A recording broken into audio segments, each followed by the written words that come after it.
I'm Ryan O'Dowd, and you're listening to Ryan's Audiobooks on the Issues Magazine YouTube channel. Today we continue with Section 626, Prometheus Rising, by Robert Anton Wilson. We're going to read Chapter 17, Quantum Evolution. What is man? A bridge between the ape and the Superman. A bridge over an abyss. By Friedrich Nietzsche, in Thus Spake Zarathustra. Another perspective on domesticated primate evolution is provided by Alvin Toffler's The Third Wave. For convenience, Toffler reduces the muddle of human history into a model of three waves. It would be more accurate to refer to these waves as quantum jumps in energy coherence level. The first wave, Toffler says, took millennia to occur, but it finally transformed the larger part of humanity from the tribal stage of simple hunter-gathering primates to the stage of large-scale agricultural feudal civilization. The second wave came much faster and in a few centuries transformed almost all of humanity from feudal agricultural cottage economy to industrial urban market economy. The third wave, Toffler says, continues the trend toward acceleration and will happen in only a few decades. We call it the information explosion, the post-industrial economy, etc. Each wave is faster by a factor of 10 than the previous wave, and each wave is more total in that it changes more people, changes them more completely, and in the process transforms our concept of human nature and human society.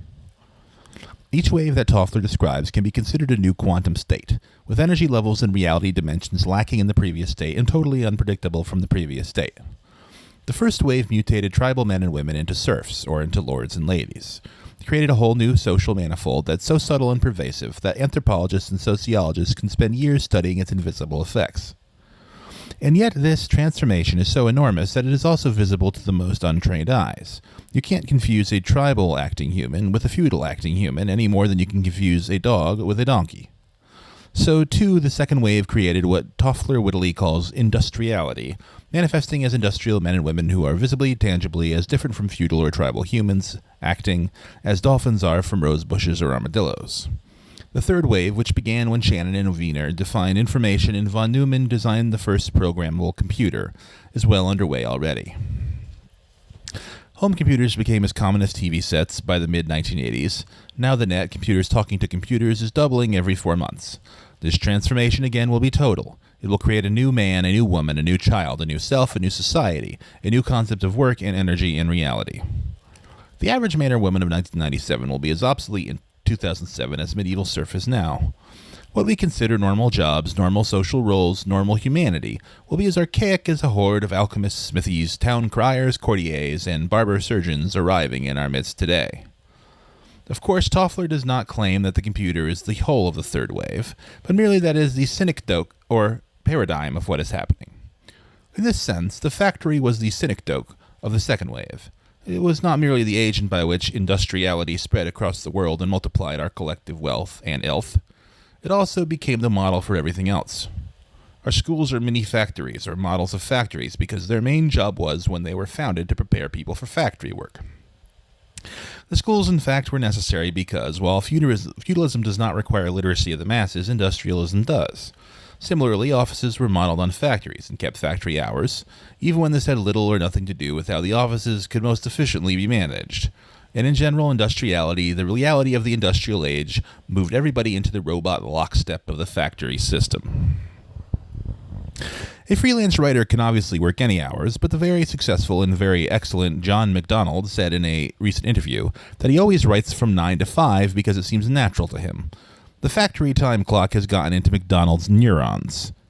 The present author, after 20 years in factory-like offices, works any hours of the day or night when the spirit moves him, but never starts at 9 or stops at 5, to avoid relapsing into the habits of his past. Industriality is still so pervasive that it is, as McLuhan noted, mostly invisible.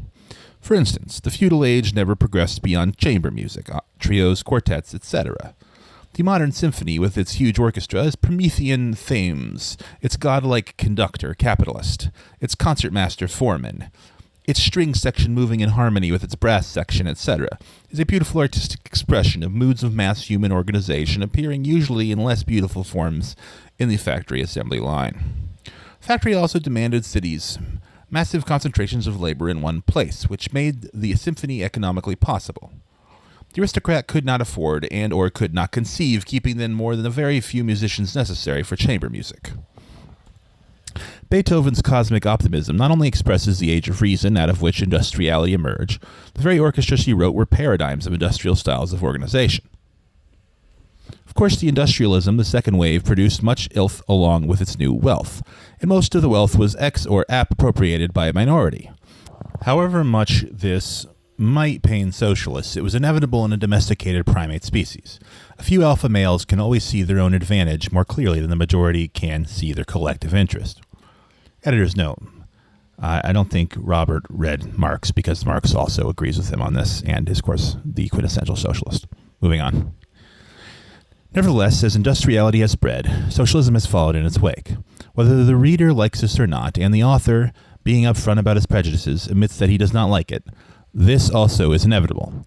When huge wealth is palpably being created in vaster accumulations than ever before in history, there's sure to be increased grumbling against the alpha males, and more attempts to seize what they have selfishly appropriated. Even among baboons, this pattern has been observed. The alpha male who is too obnoxious gets beaten up by a coalition of younger males and thrown out of the pack to forage alone. Neither capitalist industriality nor socialist industriality have been able to give humanity what most of us really want: liberty and justice, freedom and the abolition of poverty, continued growth and continued security. In looking at capitalism versus socialism, we are always confronted with a dilemma, not a choice. The third wave can and will transcend this problem within industrialism. The third wave will be neither capitalist nor socialist, nor some milk-water blend of the two. It will demand a whole new economy, just as feudalism created an economy unknown to tribal humanity, and industrialism created the two competing economies of capitalism and socialism, both unguessed and unpredictable from the perspective of the feudal stage. In 1977, Dr. Ilya Prigogine won the Nobel Prize in Physical Chemistry. Perhaps he should have won the Nobel Prize for intelligent optimism. Dr. Prigogine's work deals with the processes we have been discussing, the emergence of negative entropy, coherent order, out of stochastic processes. But he has taken a giant leap beyond the pioneering insights of Schrödinger, Wiener, Shannon, and Bateson. Any organized system, according to Prigogine, exists in dynamic tension between entropy and negentropy, between chaos and information. The more complex the system, the greater is its instability.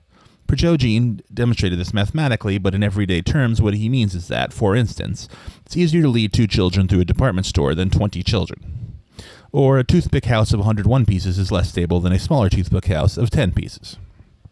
Instability is not always bad. In fact, it is absolutely necessary for evolution to occur. Insect societies are highly stable and have not evolved at all in several million years. Human societies are highly unstable and are in continuous evolution. Prigogine demonstrates the evolutionary value of instability by his concept of the dissipative structure. A dissipative structure is highly complex and therefore highly unstable. The more complex it is, the more unstable it is, mathematically, certainly, and the more unstable, the more likely it is to change, to evolve. All dissipative structures are teetering perpetually between self-destruction and reorganization on a higher level of information coherence.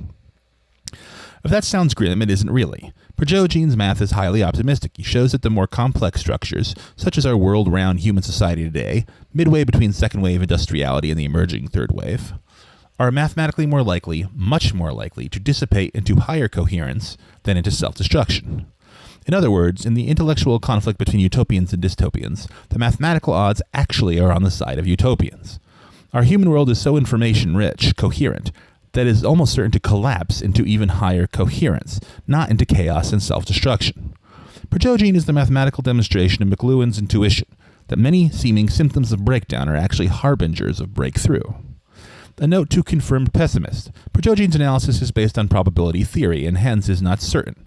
Thus, if you have found these lyrical pages unduly alarming, take comfort in the thought that although human success is highly probable, there is still a small chance that we can blow ourselves up, or that your favorite apocalyptic scenarios might still occur, despite the general trend toward higher coherence and higher intelligence.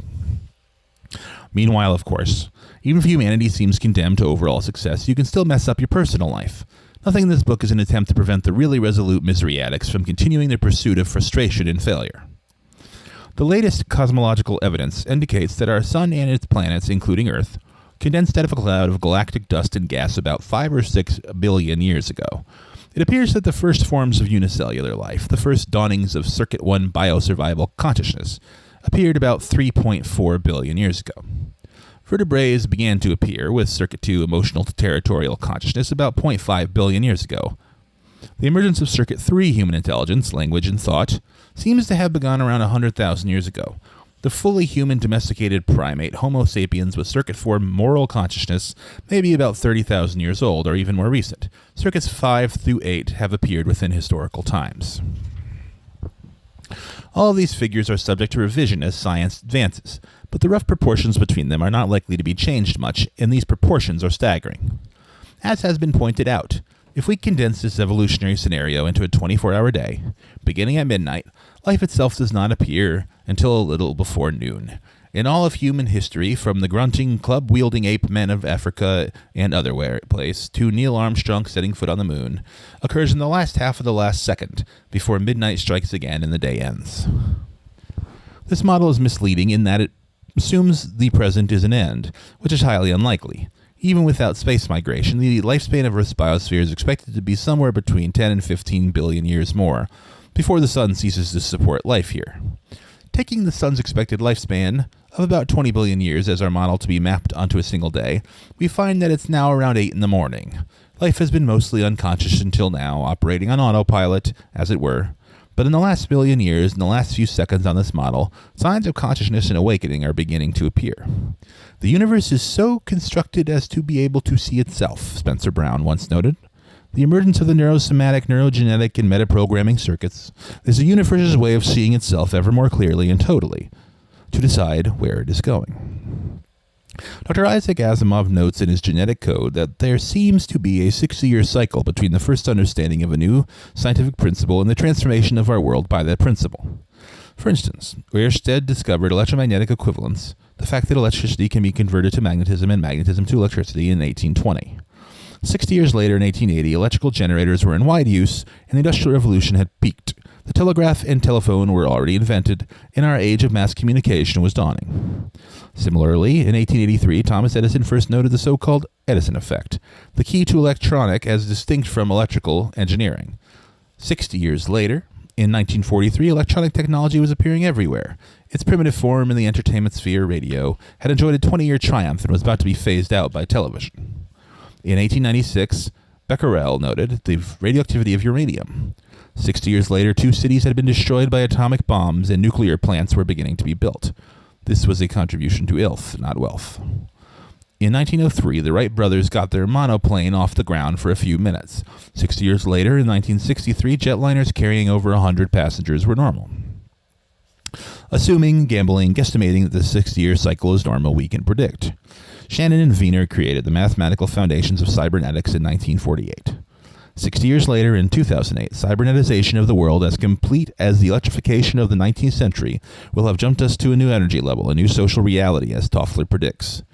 Hoffman discovered LSD and the chemical control of consciousness in 1943. 60 years later, in 2003, every alteration in consciousness imaginable will be possible by ingesting the proper chemicals. McKay had the first success in expanding lifespan of laboratory rats in 1938. 60 years later, in 1998, longevity pills may be routinely available in all drugstores. DNA was identified in 1944. 60 years later, in 2004, every type of genetic engineering should be as routine as electronic engineering is today. Editor's note, that isn't, but it's only because of laws. Moving on.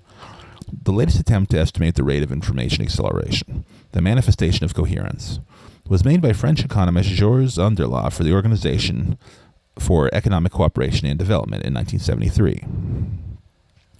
Anderla arbitrarily assumed that all the bits of information possessed by humanity at the beginning of the Christian era, 1 AD, could be considered his unit of measurement. He made that information pool 1 unit in our fund of knowledge.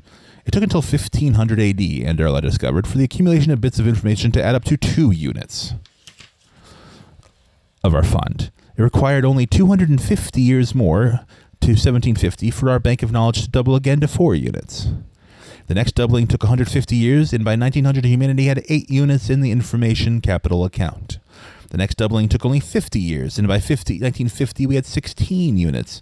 The next doubling took only 10 years, and by 1960 we had 32 units. The next doubling took 7 years, and by 1967 we had 64 units.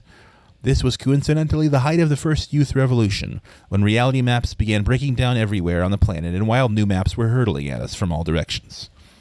In the next 6-year period, 1967 to 73, our intellectual bank again doubled to 128 units.